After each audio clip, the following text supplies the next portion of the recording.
সিলেটের প্রাণ সুরমা নদীর উত্তর তীরে 1874 সালে মতান্তরে 1872 সালে কুলাউড়ার কৃত্রিম পাশার নবাব আলী আহমদ খান তার ছেলে আলী আমজাদ খানের নামে একটি ঘড়ি নির্মাণ করেন, বা ঘড়ি ঘর বললে মনে হয় ভালো হয়। ভারতের তৎকালীন বড়লাট লর্ড নর্থব্রুকের সিলেট সফরকে স্মরণীয় করে রাখার জন্যই মূলত এই ঘড়িঘরটি নির্মাণ করা হয়। 150 বছরের পুরনো এই ঘড়িঘরটি নির্মাণ করা হয়েছিল লোহার খুঁটির উপরে ঢেউটিন দিয়ে, এবং লাল রঙের এই ঢেউটিনের ঘরটি দূর থেকে দেখা যায়।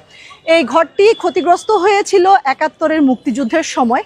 কিন্তু আফসোসের ব্যাপারটি হচ্ছে যে আমরা যদি এখন এই ঘড়িঘরের চারিপাশে তাকাই, তাহলে আমরা দেখতে পাই বিভিন্ন ট্রাক রাখা আছে, যার কারণে দর্শনার্থীরা যখন আসেন ভালো করে একটা ছবিও উঠাতে পারেন না।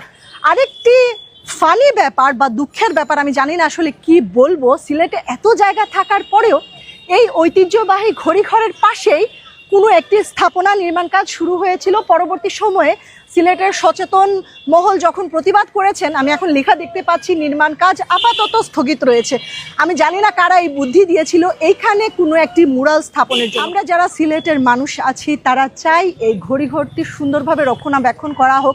আশেপাশে যে তারের জঞ্জাল আছে উপরের দিকে, তারপরে যে ট্রাক রাখা হয়, এই জিনিসগুলো যাতে এই জায়গায় না থাকে। প্লাস আরেকটি ব্যাপার হচ্ছে, এখানে কিন্তু মাদক সেবীদের আড্ডাখানা, সেই ব্যাপারেও যাতে প্রশাসন সজাগ হয়। এরকম একটি ঐতিহাসিক স্থাপনা বাংলাদেশ ব্যতীত যদি ভারতীয় উপমহাদেশ বলি বা এশিয়ার অন্যান্য কোনো দেশ বলি, সেসব জায়গায় যদি থাকতো, আমি নিশ্চিত এই জায়গাটি অনেক ভালোভাবে রক্ষণাবেক্ষণ করা হতো। কিন্তু আমাদের মধ্যে এই সেন্সটা নাই, যেখানে এসে মানুষজন যে একটা ছবি তুলবে সেই ছবি তোলার মতো একটা পরিবেশ নাই।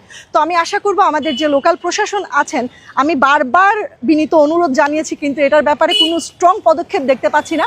শুনেছি আমাদের সিলেটের নতুন ডিস্ট্রিক্ট কমিশনার যিনি এসেছেন, তিনি খুবই শক্ত মানুষ, তার কাছে আকুল আবেদন থাকবে যে এই জায়গাটিকে যাতে যথাযথভাবে সংরক্ষণ করা হয়।